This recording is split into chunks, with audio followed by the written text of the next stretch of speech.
అందరికీ నమస్కారం. Welcome to Geethasri kitchen. ఈరోజు ఈ వీడియోలో నేను మీకు మరో సింపుల్ రెసిపీ చేసి చూపించబోతున్నానండి. తక్కువ టైంలో సూపర్ టేస్టీగా ఉండాలి, అలాగే సింపుల్గా ప్రిపేర్ చేసుకోవాలి అనుకుంటే ద బెస్ట్ రెసిపీ అని చెప్పొచ్చండి. దీన్ని ప్రిపేర్ చేసుకోవడానికి ఎక్కువ టైం పడుతుందా అంటే అలా ఎక్కువ టైం కూడా పట్టదు. 10 నిమిషాల్లో ఈజీగా ప్రిపేర్ చేసుకోవచ్చండి. ఈ కర్రీని రైస్లోకే కాకుండా చపాతీలోకి కూడా చాలా బాగుంటుందండి. లేట్ చేయకుండా వీడియోలోకి వెళ్ళిపోదాం. వీడియో చూసే ముందు ఒక లైక్ చేయండి. పావు కేజీ ఆలుని ఈ విధంగా తొక్క తీసి ముక్కలుగా కట్ చేసుకొని ఉప్పు నీళ్ళలో వేసి పక్కన పెట్టుకోవాలండి. 3 టమోటాలని కూడా ఈ విధంగా ముక్కలుగా కట్ చేసి పక్కన పెట్టుకోవాలి. ఇప్పుడు ఇక్కడ నేను చూపిస్తున్న చెక్క, లవంగాలు, అలాగే ధనియాలు, సోంపు, కొద్దిగా జీలకర్ర వేసి ఈ విధంగా మిక్సీ పట్టి తీసుకోవాలండి. ఇప్పుడు మనం ముందుగా కట్ చేసి పక్కన పెట్టుకున్న టమోటా ముక్కల్ని మిక్సీ జార్లోకి వేసుకోవాలి. అలాగే కొన్ని ఫ్రైడ్ ఆనియన్స్, 2 పచ్చిమిర్చిని ఇలా తుంచి వేసుకోవాలి. కొంచెం కొత్తిమీర వేసుకోవాలండి. అలాగే 1 టేబుల్ స్పూన్ వరకు వేయించి పొట్టు తీసిన పల్లీలు వేసుకోవాలి. ఇప్పుడు వీటన్నింటిని కూడా ఈ విధంగా మిక్సీ పట్టి తీసుకోవాలండి. ఇప్పుడు దీన్ని పక్కన పెట్టేసుకోవాలి. ఇప్పుడు స్టవ్ ఆన్ చేసి కడాయి పెట్టేసుకొని అందులోకి 3 టేబుల్ స్పూన్ల వరకు ఆయిల్ వేసుకోవాలి. ఆయిల్ హీట్ అయిన తర్వాత మనం ముక్కలుగా కట్ చేసి పక్కన పెట్టుకున్న ఆలూని వేసుకోవాలండి. ఇప్పుడు ఇందులోకి 1/2 టీ స్పూన్ వరకు సాల్ట్ వేసుకోవాలి.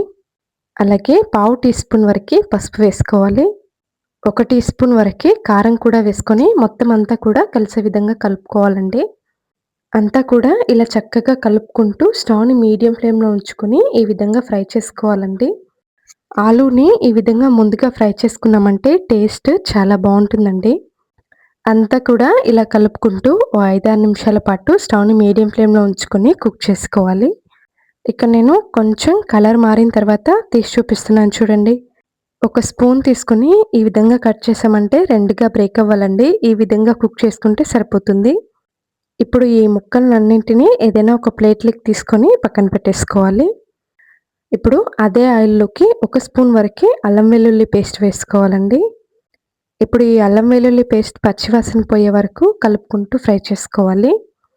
అల్లం వెల్లుల్లి పేస్ట్ని చక్కగా ఫ్రై చేసుకున్న తర్వాత ఇప్పుడు మనం ముందుగా మిక్సీ పట్టి పక్కన పెట్టుకున్న ప్యూరీని వేసుకోవాలండి. ఇప్పుడు మొత్తం అంతా కూడా కలిసే విధంగా ఒకసారి బాగా కలుపుకోవాలి.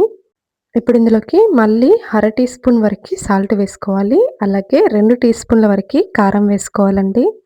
అలాగే పావు టీ స్పూన్ పసుపు, మనం ముందుగా పొడి చేసి పక్కన పెట్టుకున్న మసాలా దినుసుల పొడిని వేసుకోవాలండి. ఇప్పుడు మొత్తం అంతా కూడా కలిసే విధంగా ఇలా కలుపుకుంటూ ఉడికించుకోవాలి. ఇక్కడ నేను చూపిస్తున్న విధంగా అంతా కూడా ఉడికిపోయి ఇలా ఆయిల్ పైకి తేలే వరకు బాగా ఉడికించుకోవాలండి.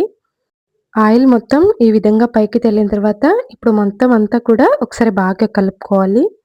ఇప్పుడు ఇందులోకి మనం ముందుగా ఫ్రై చేసి పక్కన పెట్టుకున్న ఆలు ముక్కల్ని వేసుకోవాలండి. ఇప్పుడు ఈ మసాలాలు, ఈ ప్యూరీ మొత్తం ఆలుకి పట్టే విధంగా కలుపుకోవాలి.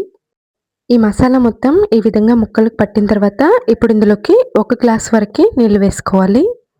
ఆలు ముక్కలు ఈ విధంగా మునిగితే సరిపోతుందండి. ఎక్కువ వేసుకోవాల్సిన అవసరం లేదు. ఇప్పుడు దీనిపైన మూత పెట్టేసి స్టవ్ని హై ఫ్లేమ్లో ఉంచుకొని 3-4 నిమిషాల పాటు ఉడికించుకుంటే సరిపోతుంది. ఇక్కడ నేను మూత తీసి చూపిస్తున్నాను చూడండి. ఈ విధంగా ఆయిల్ మొత్తం పైకి తేలాలండి. అప్పుడే మనకి పర్ఫెక్ట్గా కుక్ అయిపోతుంది. ఇప్పుడు చివర్లో కొంచెం కొత్తిమీర వేసి స్టవ్ ఆఫ్ చేసుకుంటే సరిపోతుంది. అంతేనండి, ఆలు కర్రీ రెడీ అయిపోయింది.